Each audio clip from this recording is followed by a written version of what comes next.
Here's how to delete all information on your iPhone. Now, if you want to completely clear out and delete all the information, maybe it's because you want to sell your iPhone. I'm going to show you how to do that. Now, let's hop into the settings here.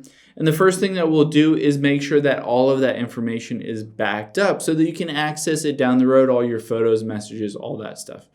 So let's tap on your name at the very top. And then let's tap on iCloud and then iCloud Backup midway down.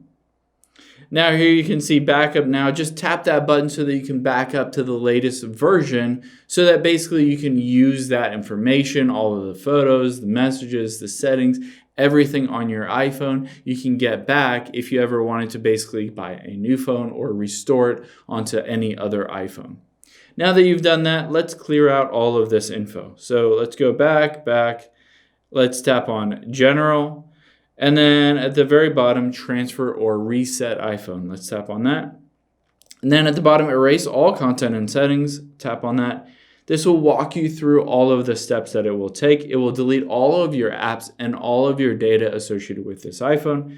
It will basically log out of your Apple ID. It will turn off the Find My. It will delete all of your Apple Wallet credit cards, and it will disable the eSIM associated with this specific iPhone. So go through this process. You'll have to enter in the password for this phone, and then it will completely delete out all the info, and you're ready to sell it, give it away, or it's basically just back to factory default if you wanted to start over fresh and reset everything and load up your data back again.